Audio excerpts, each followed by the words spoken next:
En el Evangelio de Marcos 10, 17-31, encontramos una de las preguntas más profundas que un ser humano puede hacer: ¿qué debo hacer para heredar la vida eterna? Un hombre sincero se acerca a Jesús en busca de respuesta, pero la respuesta de nuestro Señor va más allá de lo que él esperaba. Jesús nos enseña que la vida eterna no se gana por mérito propio, sino por la gracia y el poder de Dios. Él nos llama a buscar el reino con un corazón humilde, como el de un niño, confiando plenamente en él. También vemos que muchos dependen de su moralidad para alcanzar el cielo, pero solo en Cristo encontramos la salvación. Seguir a Jesús no solo transforma nuestro presente, sino que nos asegura un futuro glorioso en su presencia. Hermanos, recordemos lo que dijo Jesús en el versículo 27, para los hombres es imposible, mas para Dios no, porque todas las cosas son posibles para Dios. En Él tenemos esperanza, vida y plenitud. Pastor, su enseñanza es una verdadera bendición. Con profunda claridad y pasión, usted nos ha guiado a través de la palabra de Dios, revelándonos verdades que transforman vidas. Su manera de explicar el Evangelio nos ayuda a entender que la salvación no es obra humana, sino un regalo divino. Sus palabras reflejan amor, sabiduría y una fe inquebrantable en el poder de Dios. Gracias por recordarnos que, aunque para los hombres muchas cosas son imposibles, para Dios todo es posible. Que el Señor lo siga usando poderosamente para iluminar corazones y fortalecer la fe de su pueblo. Su mensaje no solo informa, sino que inspira y renueva el alma. Dios lo bendiga abundantemente, pastor. Invitarlos a abrir el libro de Marcos en el capítulo 10 para continuar hoy con nuestra serie, y vamos a hablar un poco acerca de los impedimentos de la vida eterna a partir del texto que tenemos por delante. Y quizás si usted es creyente ya pueda pensar que un texto que va a hablar de la vida eterna no tiene nada que decirle a usted, que ya pasó a la vida eterna. Y sin embargo, Dios puede sorprendernos de más de una manera, de forma tal que es mi oración que me sorprenda a mí y que quizás lo pueda sorprender a usted también. Vamos a estar leyendo a partir del versículo 17 hasta el 31. Cuando salía para seguir su camino, dice Marcos, vino uno corriendo y arrodillándose delante de él le preguntó: Maestro bueno, ¿qué haré para heredar la vida eterna? Jesús le dijo: ¿por qué me llamas bueno? Nadie es bueno sino solo uno, Dios. Tú sabes los mandamientos: no mates, no cometas adulterio, no hurtes, no des falso testimonio, no defraudes, honra a tu padre y a tu madre. Y él le dijo: Maestro, todo esto lo he guardado desde mi juventud.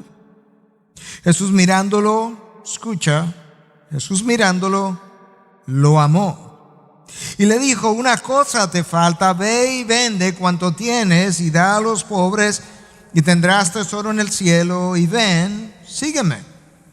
Pero el afligido por estas palabras se fue triste porque era dueño de muchos bienes.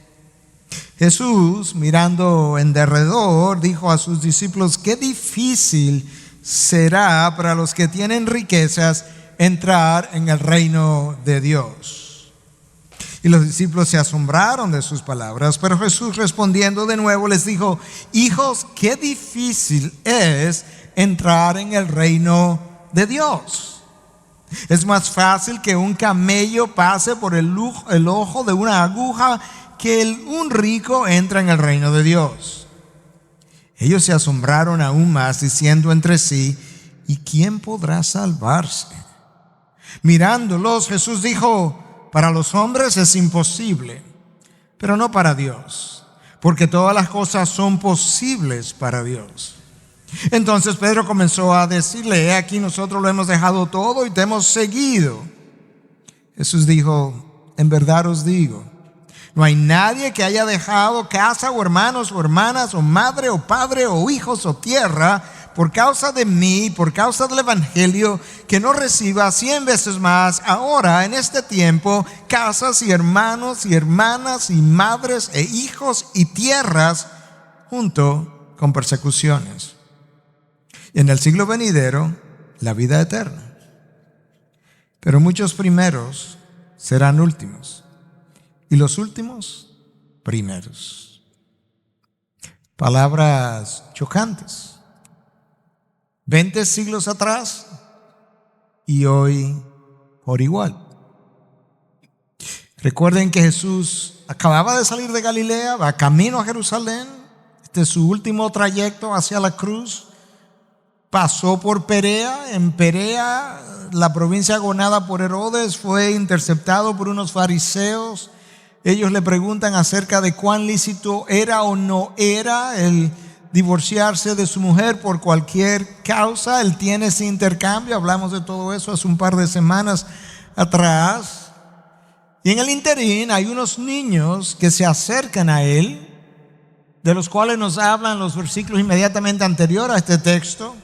Los discípulos tratan de impedirle su acercamiento a Jesús y Marcos nos dice que Jesús se indignó.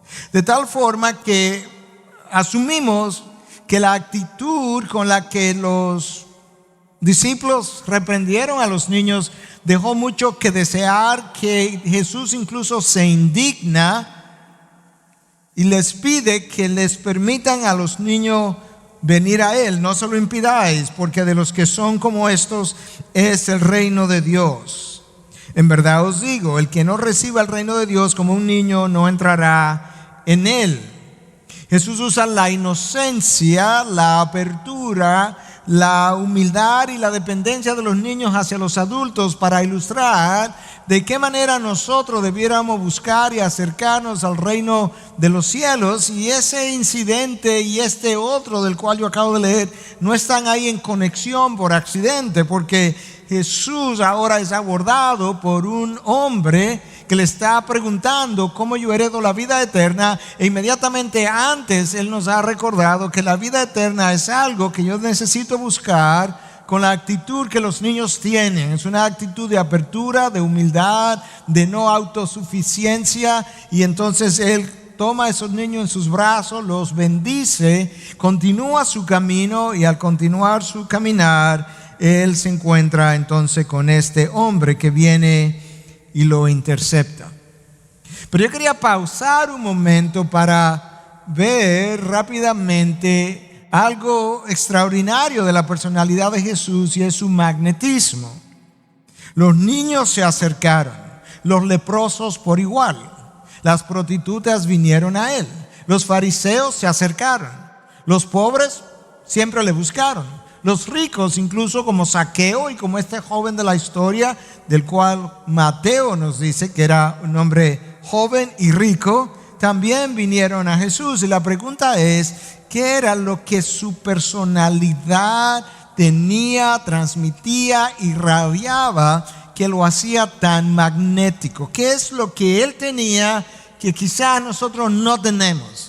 ¿Qué es lo que quizá Dios puede cultivar en nosotros en la medida en que nos acercamos a su imagen, para que personas de ese tipo también puedan acercarse a nosotros buscando precisamente la respuesta a la vida eterna? Y yo me imagino que hay diferentes cosas que pudiéramos decir acerca de el magnetismo de la personalidad de Jesús, pero creo que entre otras cosas es que Jesús no intimidaba a la gente con su apariencia, como dirían en inglés, con su demeanor, como Él lucía. Y yo creo que muchas veces la gente no se nos acerca porque de alguna u otra manera nosotros lucimos intimidantes para ellos. Creo que esa puede ser una razón. Posiblemente otra es que como no lucía intimidante, nadie recibía la impresión de que si me acerco quizás sea rechazado, quizás no le caiga bien. Y yo creo que a veces hay esa sensación incluso lejana de que esta persona quizás, o yo estoy percibiendo un cierto sentimiento de rechazo o de temor cuando veo a esta persona o cuando trato de acercarme. O quizás me acerco, pero no encuentro como interés en él o en ella hacia mí. O me acerco, encuentro un interés, pero descubro que es un interés que se esfuma rápidamente cuando yo no lleno sus expectativas. De manera que esto es un interés efímero. O quizás me acerco porque su personalidad es magnética, pero luego descubro al acercarme que el carácter detrás de la personalidad no se corresponden y necesito alejarme, o es la persona, uno de nosotros, la que se aleja después de conocerme porque pensaba que yo era otra cosa. Pero Jesús recibe a la gente, las intercepta o se deja interceptar exactamente donde ellos estaban y los recibía en ese plano. E interactuaba con ellos a su nivel y trabajaba con ellos a su nivel. Aquí vienen los niños, vienen abiertos, Él los recibe, Él los carga. Pero cuando Él termina de bendecirlos, viene un hombre que Marcos identifica como uno. Lucas dice que era un hombre prominente y Mateo dice que era un hombre joven y rico.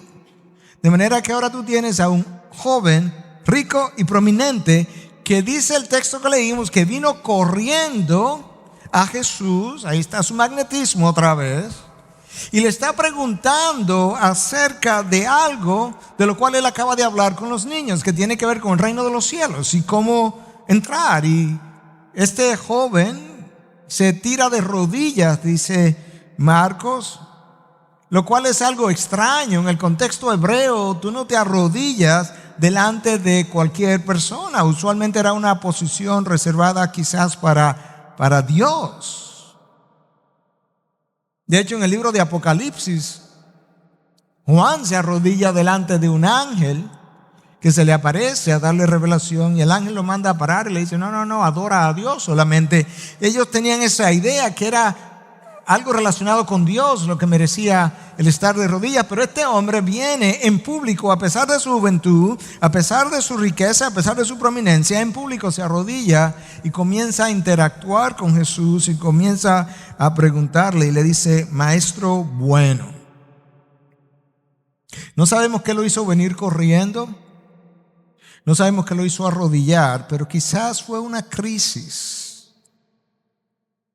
Porque no hay nada como las crisis para doblarnos las rodillas. Muchas veces nosotros pudiéramos pasar semanas o meses sin físicamente o espiritualmente doblar nuestras rodillas delante de Dios, hasta que una crisis nos viene encima y de repente nadie nos puede parar de las rodillas. Y este hombre viene corriendo. Yo creo que el mismo hecho del venir corriendo implica que él está quizá en cierto apuro. Me imagino, se tira de rodillas. Me imagino a alguien que viene rápido y de repente se arrodilla y le dice: maestro bueno, ¿qué yo tengo que hacer para heredar u obtener la vida eterna? Yo no creo que cuando él le llamó maestro bueno era una lisonja. Yo creo que él ciertamente había reconocido algo en Jesús y por eso está de rodillas delante de él. De manera que él primero le saluda y luego le pregunta: maestro bueno, ¿qué haré? La pregunta revela un entendimiento que este hombre tenía acerca de cómo obtener la vida eterna. Él piensa que es algo que tú tienes que hacer. Y yo no estoy seguro si la tengo, pero yo la quiero. Dime qué es lo que yo necesito hacer. Es algo que me voy a ganar. Y Jesús comienza a hablar con él a través de preguntas, tratando de penetrar la cosmovisión de este hombre y de crear pequeños agujeros en la manera como él piensa para llevarlo a donde Jesús quiere que él llegue. Jesús le dice: ¿por qué me llamas bueno? Nadie es bueno, sino solo uno, Dios. Descubrimiento número 1 para este hombre: no hay nadie bueno. Eso es exactamente lo que el apóstol Pablo revela también en Romanos 3, a partir del versículo 10. No hay nadie justo, no hay ni siquiera uno, no hay nadie bueno, no hay ni siquiera nadie que haga lo bueno. Todos se han desviado a uno, citando al profeta Isaías. Y Cristo le está diciendo ahora: entiendes que solo Dios es bueno. Con esto Jesús no estaba diciendo que él no era bueno. Él estaba tratando de ayudar a este hombre a entender que si solamente Dios es bueno y tú me llamas bueno, tú tienes que acercarte a mí como Dios. Y si no me vas a reconocer como Dios, entonces no me llames bueno, porque nadie es bueno. Tú estás descubriendo algo ahora que tú no conocías. Jesús está preparando el terreno para llevar a este hombre al descubrimiento de que la vida eterna no es algo que yo puedo ganarme a través de algo que yo haga, porque nadie es tan bueno como para hacer obras tan meritorias que me merezcan la vida eterna.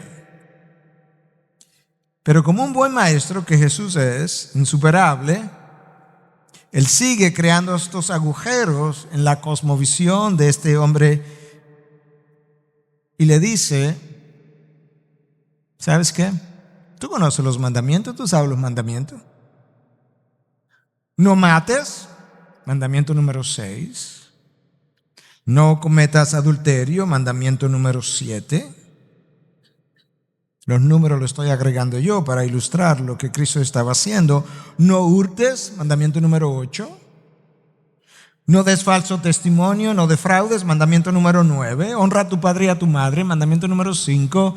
De manera que Jesús le está poniendo delante la segunda parte de la ley de Dios, diciendo: bueno, cúmplelo. Y en realidad, en cierta medida, Cristo le pone primero los mandamientos más fácil de cumplir, hasta que tú descubres las implicaciones de esos mandamientos y entonces te percatas de que tampoco son tan fáciles de cumplir.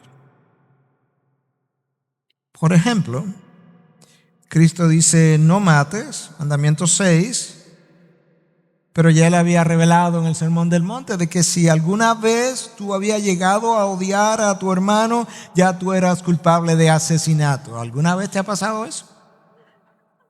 Mandamiento número 6 violado. Cristo dice: no cometas adulterio, pero luego Él nos enseña que si tú miras a una mujer lujuriosamente, ya cometiste adulterio. Si alguna vez has visto algo pornográfico, ya cometiste adulterio. Si estás casado, no hurtes.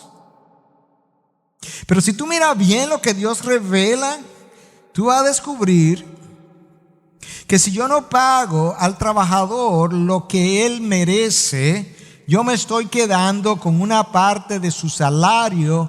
Eso es considerado robo y violas el mandamiento número 8. De tal forma que cuando nosotros pagamos en nuestro país los salarios que son legales y no los salarios que son morales, yo me estoy quedando con parte de su salario ante los ojos de Dios. Y yo soy culpable del mandamiento número 8. Si hay algo que los reformadores entendieron a la luz del estudio de la palabra y que Cristo revela en el Sermón del Monte, es cuán amplias son las implicaciones de cada mandamiento de la ley. El espíritu de la ley es enorme comparado con la letra de la ley. Y ahora Cristo está ayudándonos a entender el espíritu de la ley. No des falso testimonio. Ahí se quemó la raza humana entera. Pero este hombre cree que él ha cumplido con estos mandamientos, y de hecho, él cree que lo ha cumplido desde la juventud. Maestro, versículo 20, todo esto lo he guardado desde mi juventud. Nota que Jesús no le dice: mira, mentiroso. O tampoco le dice: mira, aún se lo hubiese guardado desde tu juventud, tú acabas de romperlo ahora porque tú has mentido. No, Jesús no le dice eso. Jesús continúa interactuando con él. Pero lo que esta entrevista, por así decirlo, está revelando es algo que es tan propio del corazón del hombre. Mucha gente está confiando en un moralismo para entrar al reino de los cielos. Si mueres hoy, ¿tú sabes para dónde vas? Yo he estado en esa situación múltiples veces. Estuve ahora en Estados Unidos otra vez. Y sin pestañear la gente te dice con frecuencia, no, para el reino de los cielos.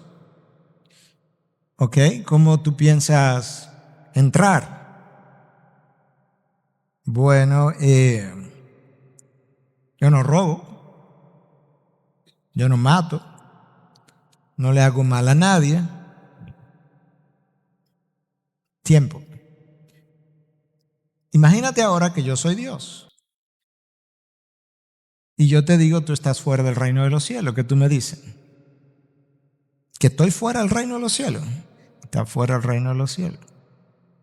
O imagínate que yo soy tu amigo y yo necesito saber cómo entrar. Explícame cómo yo entro. Bueno, pastor, ahora sí me la puso difícil. No, porque ¿cómo tú llegas de aquí a allí? Le doy una dirección que ellos sepan o una ciudad y ellos me explican. Bueno, ¿tú sabes por qué? Porque tú has ido ahora. Bueno, pues si tú piensas entrar al reino de los cielos, explícame cómo yo puedo llegar. De la misma manera que tú piensas entrar, yo puedo entrar, explícame. Y frecuentemente estaban confiando en cumplimiento de la ley. Hermanos, la realidad es que todos nosotros nos creemos mejores de lo que somos. Y si usted no está de acuerdo, ahí está la evidencia. Y la realidad es que nosotros somos peores de lo que nosotros nos creemos. De hecho, nosotros somos peores de lo que el otro piensa que yo soy. Porque nosotros solamente dejamos ver el lado bueno, lo que puede ser visible. Lo que nosotros sabemos que no se puede ver, nosotros no lo mostramos. Pero mucha gente está confiando en ese moralismo. Ahora necesita entender que hay una diferencia entre moralidad y moralismo. Yo creo que hablé de eso unos miércoles atrás. El ismo es lo que nos crea el problema. Usted y yo quisiéramos una televisión con programación más moral, más de mayor moralidad, y quisiéramos una sociedad de mayor moralidad, y usted debiera ser una persona de moralidad. El problema es el moralismo, es el ismo que me crea el problema. El ser pragmático no es malo porque es algo que funciona y es algo eficiente, pero el pragmatismo como filosofía de vida es un problema. De la misma manera el moralismo como filosofía de vida es lo que crea el problema. Es la creencia o corriente filosófica que piensa que el hombre es fundamentalmente bueno, y como es fundamentalmente bueno, si cree en un Dios, piensa que ese Dios, cuando Él llegue a su presencia, en una balanza va a poner las obras buenas y las obras malas, y que como ese hombre es fundamentalmente bueno, las obras buenas siempre van a pesar más que las obras malas. El problema es que cuando Él llegue delante de ese Dios y le comiencen a poner las obras malas de un lado, del lado donde van las obras buenas no aparece nada. Pero este hombre piensa que Él ha cumplido. Ahora, estando él tan errado como estaba y sabiendo Jesús lo que iba a pasar al final de la conversación, donde él se iba a ir, él iba a dar la espalda, a mí me sorprende, he leído este pasaje múltiples veces, siempre me ha sorprendido, me sorprendió esta semana y me sorprendió en el primer culto. No puedo decir que lo hizo ahora otra vez porque ya me pasó hace poco tiempo atrás, en esta mañana, pero volvió a sorprenderme la frase de Jesús en el versículo 21. Jesús mirándolo, él está de rodilla, Jesús mirándolo, lo amó. Wow. Amó a quien está a punto de rechazarle y abandonarle. Cuán diferente a como nosotros amamos. Nosotros tendemos a amar a quienes nos aman. Nosotros tendemos a amar a quienes le caemos bien y nos dicen con otras palabras que le caemos bien. Nosotros tendemos a alejarnos de aquellos que nosotros creemos que nos rechazan. Jesús se queda en el mismo lugar, les ama, ellos le rechazan y Él sigue en el mismo lugar. Ellos se alejan. Ahí hay un modelo a seguir. Ahí hay un modelo a imitar. Y Jesús le amó, y yo creo que le amó, y como le amó, sintió el dolor de lo que este hombre estaba a punto de perder. C.S. Lewis lo ilustra muy bien, y creo que en algunas ocasiones yo he usado esta ilustración en IBI, pero Lewis dice que si mi esposa se va y me deja, a mí me duele porque yo acabo de perder algo. Pero si yo dejo a Dios le duele, pero no porque Él ha perdido nada, sino porque yo perdí algo.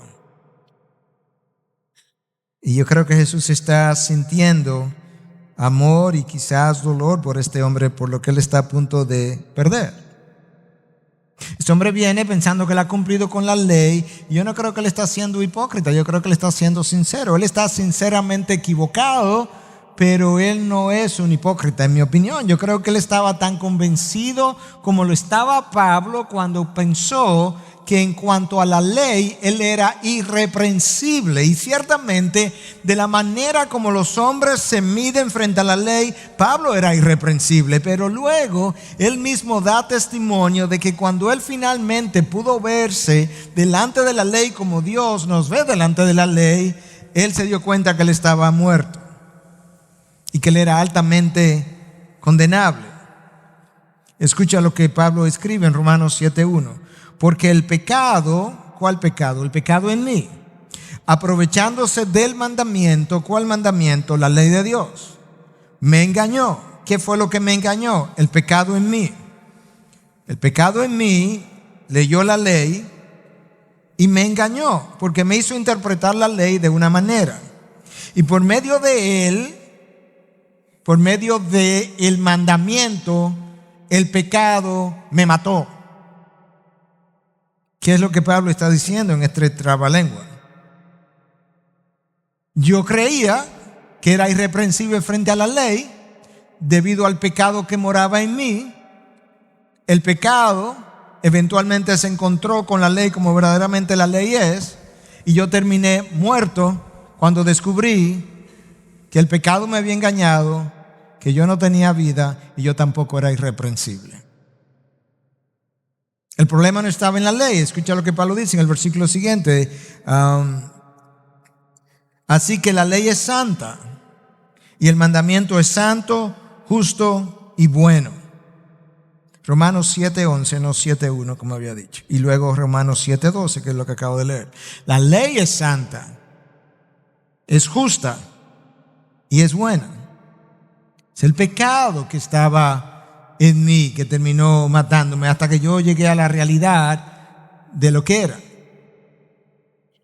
Pablo está dando testimonio de eso. Este hombre piensa que él ha cumplido con el mandamiento 5, 6, 7, 8, 9. Jesús no discute con él. Jesús no le gustaba discutir con pasajeros, de manera que él siguió la conversación. Y lo que hace es que él toma a este hombre y en buen dominicano lo tira para lo hondo ahora. Y le dice, ok, no voy a discutir contigo, pero te falta una cosa. Ve y vende cuanto tienes y da a los pobres y tendrás tesoro en el cielo, y ven y sígueme. Jesús se acaba de ir a la yugular.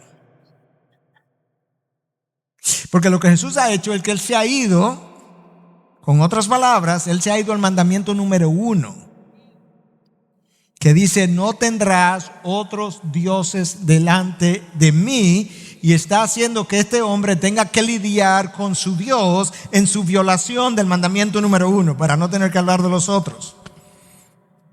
Si tú quieres la vida eterna, deshazte del Dios ajeno, falso, que tú tienes, y sígueme. En ese orden. Deshazte de él y luego sígueme. Y yo reflexionaba esta semana y realmente no sé si lo descubrí, porque creo que en algún momento quizás lo vi, pero como que me hizo un mejor clic ahora, que hay mucha gente que realmente está dispuesta o ya lo hizo a abrazar a Jesús en una oferta de salvación, pero nunca sin desabrazar sus ídolos anteriores. Y lo que ocurre cuando eso pasa es que yo tengo una falsa salvación. Es como que este hombre le dice a Jesús: no, yo no lo voy a vender, pero te voy a seguir. Y Jesús está diciendo: no, oye el orden, ve y vende y luego sígueme. Deja de adorarlo y ven y adórame. Esa sería la evidencia.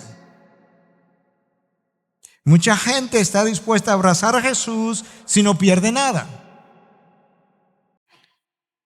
Y es la razón por la que muchas veces en evangelismo hoy en día oímos tantas veces a algunos decir: es que no tienes que cambiar tanto.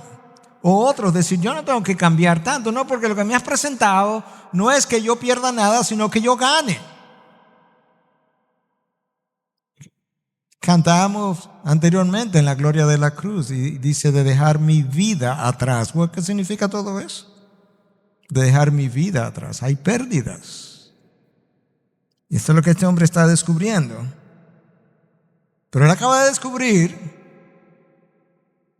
su descubrimiento número 2 es que por el cumplimiento de la ley nadie es salvo. La razón es sencilla: Dios requiere santidad perfecta que nadie tiene y demanda obediencia absoluta que nadie vive. Y esa es la razón por la que tú y yo necesitamos la vida y la muerte y la resurrección de nuestro Señor Jesucristo, porque Él vino y murió sin pecado y Él vivió en obediencia y sumisión absoluta. Y ahora a través del Evangelio, por eso Cristo dice: no hay nadie que haya dejado esto y aquello por causa de mí y del Evangelio. A través del Evangelio tú puedes encontrar el camino, la entrada de la vida eterna. El Evangelio es el documento que me envía a la vida eterna. Y si puedes seguir con la ilustración, la ley es el documento que me envía a la condenación, pero no porque la ley es mala. La ley es buena, es santa, la ley es perfecta. De hecho, la ley es la reflexión del carácter moralmente perfecto de Dios. La ley, como decían los reformadores, es lo que me muestra aquello que complace a Dios, y complace a Dios que yo no tenga ningún otro Dios delante de Él. Complace a Dios que yo no mientas, complace a Dios que yo no cometa adulterio, complace a Dios que yo no robe, complace a Dios, complace a Dios, complace a Dios. La dificultad no está en la ley, la dificultad está en el hecho de que yo crea que pueda cumplir la ley para obtener salvación. Pablo escribe a los Romanos en 3:20, le dice: porque por las obras de la ley ningún ser humano será justificado delante de él, pues por medio de la ley viene el conocimiento del pecado. Me enseña mi pecado, me enseña la imposibilidad de cumplirlo, y al hacer eso me sirve de ayo, de nodriza, me toma de la mano y me lleva hasta Cristo y me dice: tú necesitas a quien cumplió la ley y quien es la vida eterna. Pero este hombre no quería deshacerse. Él quería agregar algo a su vida, pero no deshacerse de algo. Y quizás hayan algunos así aquí. Quizás el ídolo no sean bienes materiales, pero quizás es el trabajo. Y una forma como yo descubro eso es cuando la manera como yo me relaciono a mi trabajo, como pienso de él, no es muy distinta hoy a cuando yo estaba fuera de los caminos del Señor. Yo trabajaba de una manera, pensaba de una manera, me relacionaba con mi trabajo de una manera, y ahora entré a los caminos del Señor y me sigo relacionando al mismo trabajo de la misma forma. Ups. Cristo no cambió nada de mi relación con el trabajo. O quizás para otros es un placer, como el alcohol o el sexo, o para otros quizás es una relación prohibida, o para otro es el dinero, o el poder, o la fama, o todos los anteriores. Ciertamente Jesús no le dijo a ningún otro que vendiera sus bienes, pero a veces la manera tan rápida como decimos eso, no, pero espérate, Jesús no le dijo a ningún otro que vendiera los bienes, es una evidencia de que yo también tengo un problema con lo que Jesús reveló ese día.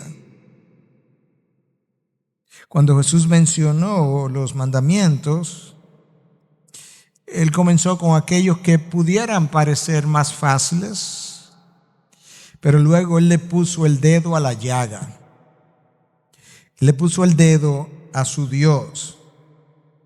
Y cuando le puso el dedo a su Dios, inmediatamente se reveló el corazón de este hombre. Escucha la revelación de la condición de su corazón.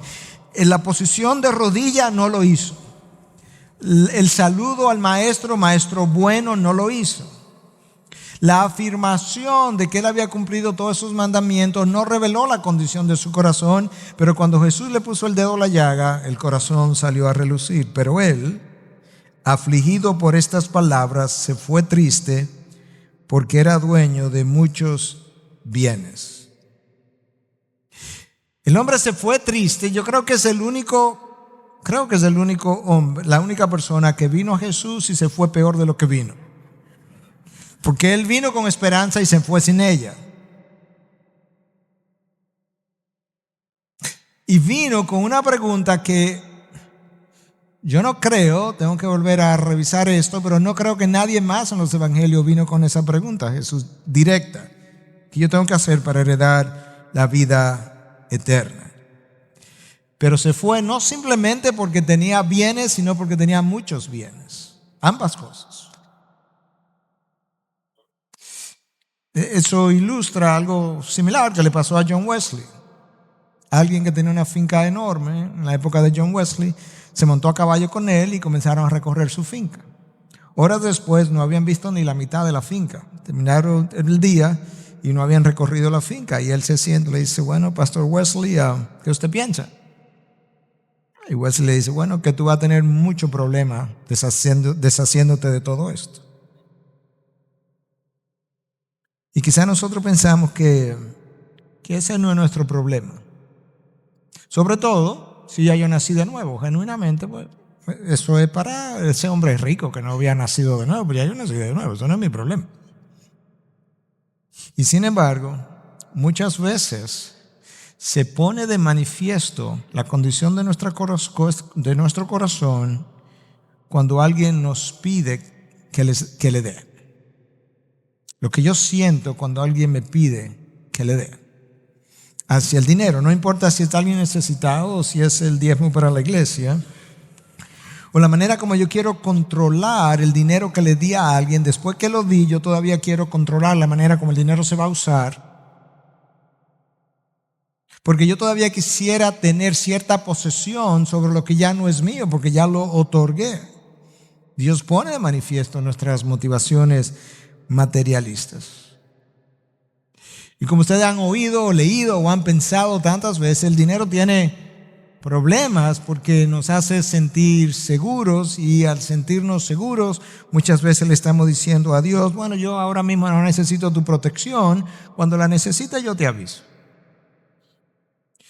El dinero otras veces nos hace sentir importantes, entonces aunque a veces yo no quisiera públicamente que alguien me identificara como cristiano, no tuviera ningún problema si alguien dice, no, él es un hombre pudiente. Entonces nosotros, tratando de cubrir lo de pudiente, bajamos la cabeza. Pero quizá me siento más cómodo con el título de pudiente que con el título de cristiano. El dinero nos hace sentir en control. Nos hace sentir como que somos autosuficientes, y eso es otro de los impedimentos de la vida eterna. El moralismo es uno, los bienes materiales es otro, la autosuficiencia es otro. Y esas son algunas de las cosas que mantienen al hombre alejado de Dios y al cristiano entretenido. Descubrimiento número 3 que este hombre ha hecho: la salvación implica no solamente abrazar a Jesús, implica desabrazar muchas cosas. No porque es algo que yo me voy a ganar, sino que yo no puedo abrazar a Jesús genuinamente si yo no he desabrazado primero muchas otras cosas que en realidad representan ídolos en mi vida. Abraham tuvo que desabrazar su tierra y su parentela. Los discípulos desabrazaron sus barcas y sus redes. Mateo desabrazó la mesa en la que cobraba impuestos. Eso no es nuevo. Y Jesús, conociendo entonces la realidad de lo que los discípulos estaban pensando en su corazón, dice que mirando en derredor, dijo a sus discípulos: escucha esto, qué difícil será para los que tienen riquezas entrar en el reino de Dios. Yo me imagino a los discípulos con los ojos abiertos, mirándose uno a otro. Y los discípulos se asombraron de sus palabras. Escucha la respuesta de Jesús. Pero Jesús, respondiendo de nuevo, les dijo: hijos, qué difícil es entrar en el reino de Dios. Esa no es la manera como hacemos evangelismo hoy. Pastor, pero espérese, no le diga eso a la gente, porque entonces usted va a ahuyentar a la gente. Que es difícil entrar al reino de Dios. Cristo lo enfatiza aquí. Y entonces, luego que lo enfatiza, 2 veces dice lo mismo. Versículo 23, qué difícil será para los que tienen riqueza entrar al reino de Dios. Versículo 24, hijos, qué difícil es entrar en el reino de Dios. Versículo 25, es más fácil que un camello pase por el ojo de una aguja a que, ¿qué cosa? A que un rico entre en el reino de Dios. ¡Wow! Pedro, ¿tú oíste eso? Entonces algunos han dicho que la palabra camello ahí debió haberse traducido como soga, porque podría significar eso también. Bueno, pero no puedo poner una soga a través del ojo de una aguja, como quiera. Otros han dicho, bueno, lo que pasa es que en Jerusalén había una puerta que se llamaba el ojo de la aguja, y esa era una puerta estrecha. Entonces cuando los camellos venían y venían cargados, no podían pasar, y había que quitarle la carga a los camellos, y había que arrodillarlo, y entonces como medio empujarlo para ayudarlo a pasar. Y eso implica que cuando venimos a los pies de Cristo, nosotros también tenemos carga arriba, y tenemos que quitarnos todas esas cargas para entonces pasar. Y es una ilustración fantástica, pero no hay evidencia de que esa puerta existía. Por tanto, lo más probable es que es simplemente una hipérbole para enfatizar algo que él está tratando de comunicar. Él está tratando de ayudarle a ver que entrar al reino de los cielos no es simplemente una confesión, hay una renuncia y hay una aceptación. J.C. Riley decía que muchos están dispuestos a abandonarlo todo para seguir a Jesús, excepto ese pecado querido con el cual ellos estarían dispuestos a entrar a la condenación eterna antes que renunciar a él. Es una frase que nunca lo había oído. Un pecado querido. Yo había oído de queridas, pero no de un pecado querido. Las riquezas en sí no son condenatorias. Abraham fue un hombre rico, Job fue un hombre rico, de acuerdo a la misma palabra. David fue un hombre rico. En el Nuevo Testamento, José de Arimatea un hombre rico, fue quien prestó la tumba para que enterraran a Jesús. Y Lidia, la vendedora de púrpura, fue una mujer rica. Y Zaqueo, un hombre rico, vino a los pies de Jesús, buscando a Jesús también. Pero nosotros tenemos que admitir que el dinero tiene un poder seductor y por eso atrae a tantas personas. Y el dinero no solamente tiene un poder seductor, tiene un poder embriagador, porque mientras más tengo, más quiero. Y no solamente tiene un poder seductor y un poder embriagador, tiene un poder engañador, porque raramente tú escuchas a alguien que venga a consejería y tú le preguntas, ¿en qué te puedo ayudar? Bueno, pastor, yo estoy aquí porque yo tengo un problema con el dinero. Yo creo que eso es raro. usualmente la respuesta es cuando uno trata de puntualizar, bueno, que tú tienes un problema con el dinero. No, pero tampoco es que yo soy así, ¿no? Si usted conociera a la gente que yo conozca, ahí usted diría entonces que en realidad mi problema no es tan mal como usted lo ve. El dinero no solamente tiene un poder engañador, tiene un poder divisivo. Y si usted no me cree, espere a que se muera la próxima persona y que deje una herencia. Tiene un poder divisivo, divide las relaciones. Tiene un poder posesivo, posee nuestras personalidades y las vuelve materialistas. Y todo lo ve en función de dinero, y todo lo calcula, y todo lo mide, cuánto deja, cuánto gana, cuánto pierde. El dinero posee nuestras emociones, las vuelve materialistas, cambia nuestras personalidades, cambia nuestras relaciones y las vuelve, posee nuestras relaciones y las vuelve selectivas. A veces queriendo selectivamente relacionarme con aquellos que tienen mucho, o cuando yo no tengo, queriendo entonces relacionarme con aquellos que no tienen, reconociendo que como quiera yo tengo un problema con el dinero. Porque si no lo tuviera y no tengo nada, me pudiera relacionar con los que tienen mucho y con los que tienen poco. Porque no tengo problema, el dinero no tiene influencia sobre mí. Eso yo lo aprendí de Richard Foster en su libro Dinero, Sexo y Poder, pero del año 95, cuando leía sus libros. El dinero posee nuestro corazón, volviéndolo insensible a la necesidad del otro. Somos prontos para resolver o para llenar nuestros deseos, lentos para acudir a la necesidad del otro.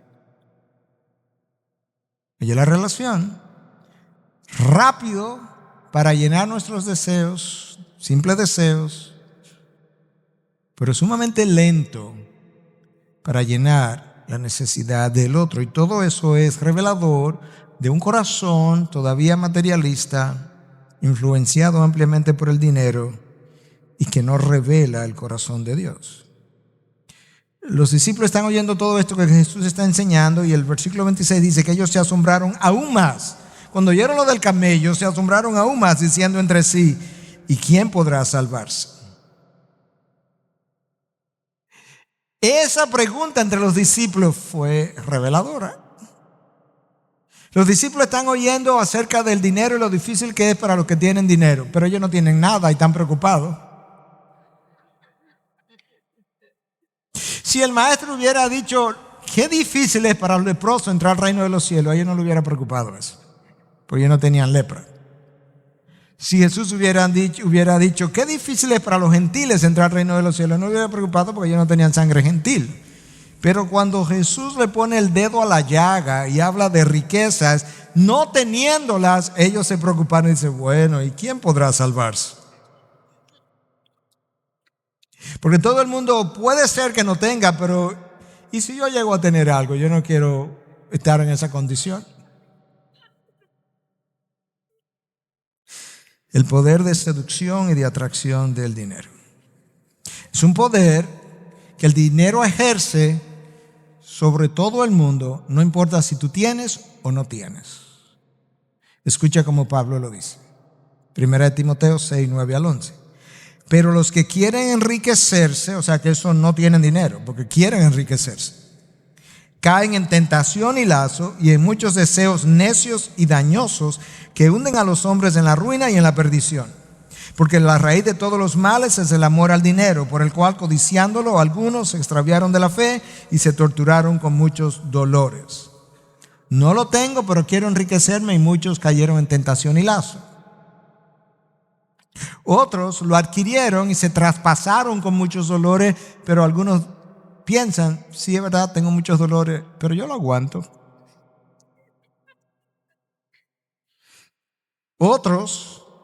Algunos se vieron impedidos de llegar al reino de los cielos por el factor dinero, pero otros, dice Pablo, llegaron a estar en el camino, en la fe, y después de adquirir dinero, el dinero los desvió. Escucha, por lo cual, codiciándolo, algunos se extraviaron de la fe. Ya estaban en la fe, como Demas, que se fue al mundo. Bueno, pastor, por eso nunca tuvieron salvación. Puede ser, pero quizás sí tenían y tienen salvación, pero se extraviaron, se fueron al mundo hasta que Dios los ayuda a comer algarroba para regresar al Padre como el hijo pródigo.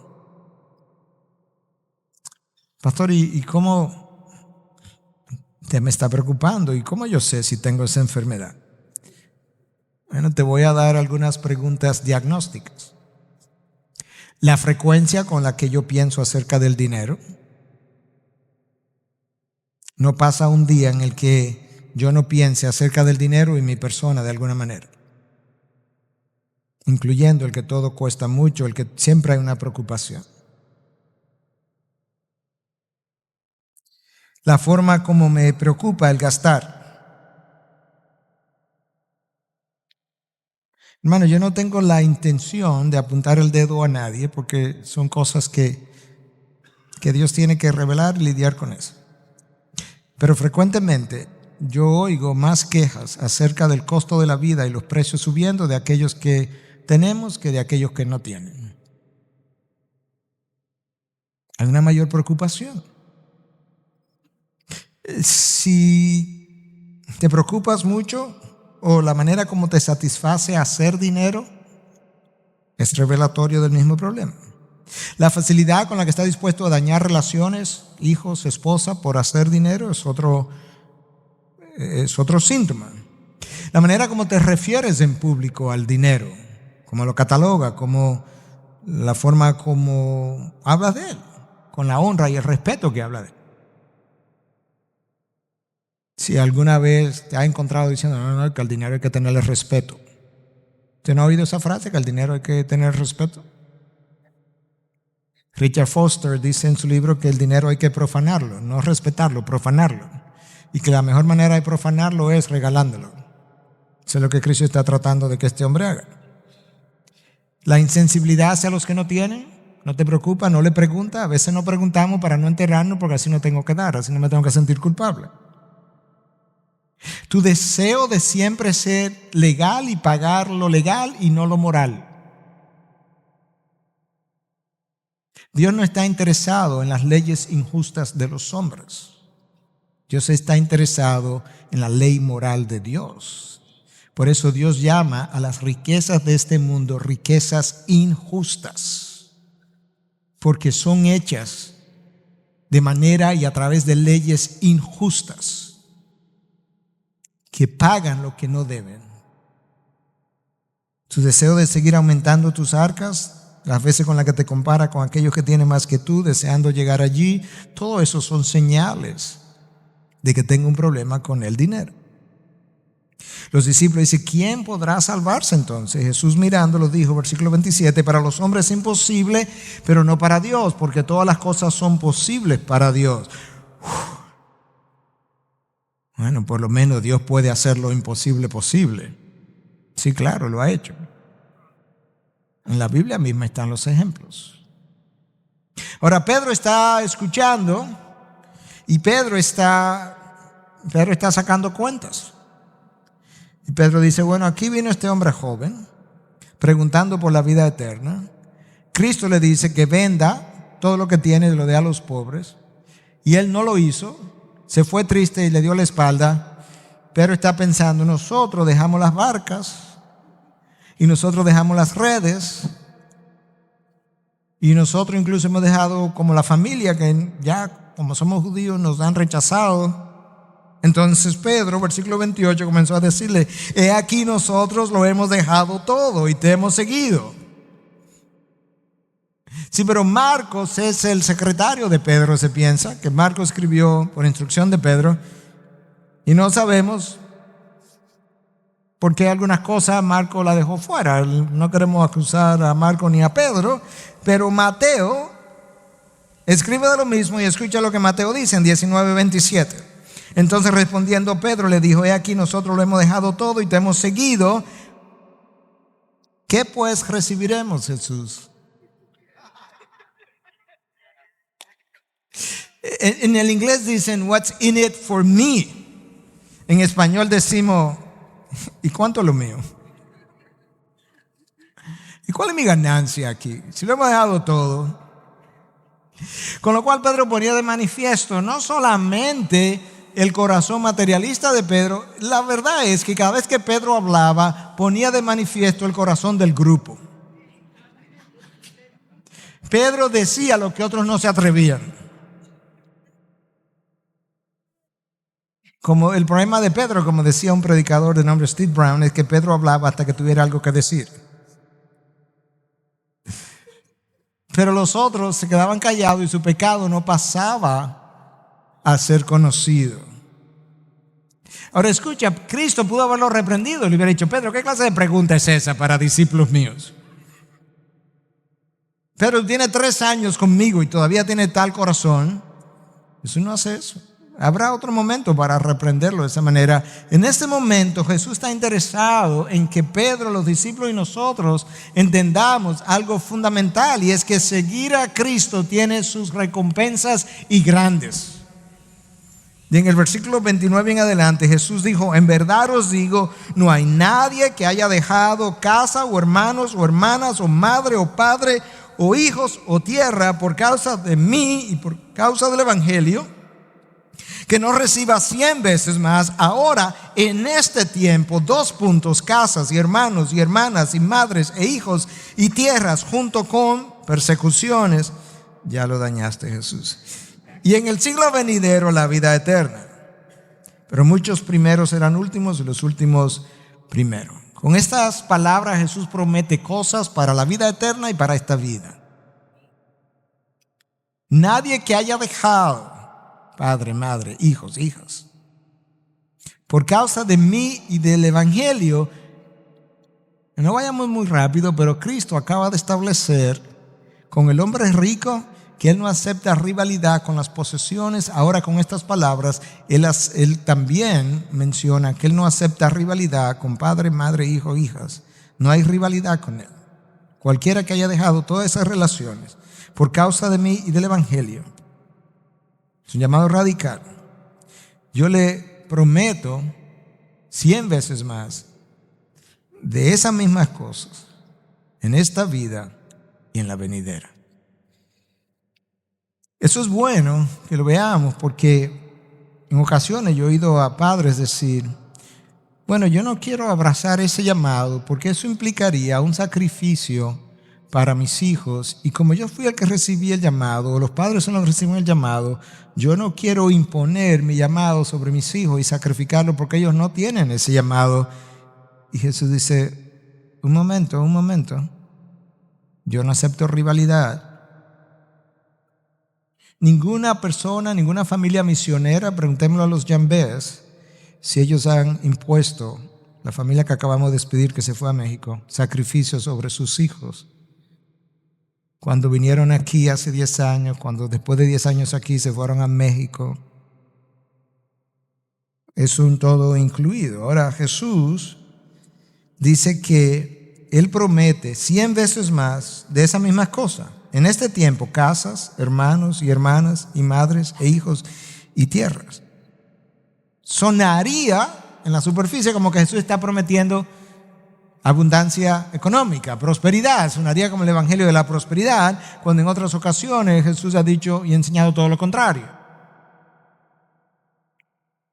Pero reflexionando sobre estas palabras y reflexionando sobre mi vida, yo comencé a percatarme de que muchas veces yo he podido quedarme por días en lugares, en casas que no eran mías, pero me la han dejado usar como si fueran mías, y en más de una nación. De manera que en cierta medida yo he podido disfrutar de bendiciones de 100 veces más, de casas donde me han recibido, me han entregado a veces la casa, por así decirlo, por un día o por un tiempo mucho más largo, y ha sido usada como si fuera mi casa, y eso es fruto de haber seguido a Cristo. O me han prestado carros como si fueran míos por días. O me ayudaron económicamente en el pasado cuando yo estaba estudiando medicina, y en otras ocasiones como si fueran mis hermanos o mis hermanas. Y tengo gente que me ha amado como una madre, y gente que me ha amado como un padre, y gente que me ha amado como hermanos y hermanas. De manera que yo me siento que he recibido 100 veces más en esta vida, casas y hermanos y hermanas y padres y madres y todo lo demás. Pero estamos demasiado acostumbrados a simplemente considerar bendiciones aquello que es mío y yo poseo, y no ver como bendiciones cosas que Dios a través de sus hijos nos presta, nos facilita por un tiempo y nos las deja usar como si fueran nuestras en esta vida. Y luego la venidera, la vida eterna. Ahora mismo en nuestro viaje a Cuba, los hoteles están llenos y la primera noche o primera y segunda noche, no recuerdo bien, pero no había dónde quedarnos. Inmediatamente apareció una casa de un hermano que nos va a permitir quedar. Y ellos se van a salir de la casa sin necesidad, pero así lo van a hacer. De manera que yo y a Andrés, que me acompaña en esta ocasión, estaremos ahí como si fuera nuestra la casa. Vivo aquí, pero tengo una casa en Cuba por un par de días. Ahora, junto con eso, el Señor quiere ser realista y le pone una coma y dice, y conjunto con esto, persecuciones. Pastor, ¿y por qué el Señor puso ahí, junto con las bendiciones, las persecuciones? Porque ellas son parte de las bendiciones. Pablo dice que es un privilegio sufrir por amor a Cristo. Son parte de esas bendiciones. Cuando muchos son favorecidos con esas otras bendiciones, otros también son bendecidos con las persecuciones. Y aparte de eso, es un todo incluido, como en los resorts. Usted no va al resort y le dice, yo quisiera pagar por las camas porque yo casi no como. El resort le dice, usted puede venir a ayunar si quiere, pero el precio es el mismo. Cristo dice, el llamado a seguirme es un todo incluido. Descubrimiento número 4 y final: el seguir a Jesús está repleto de bendiciones en esta vida y en las venideras que muchas veces no vemos como tal porque estamos demasiado acostumbrados a ver como bendiciones solamente aquellas que nos pertenecen y no todas aquellas cosas que Dios pone a nuestra disposición para nuestro disfrute y nuestro gozo. A lo largo de los años y a lo largo de naciones distintas, incluso.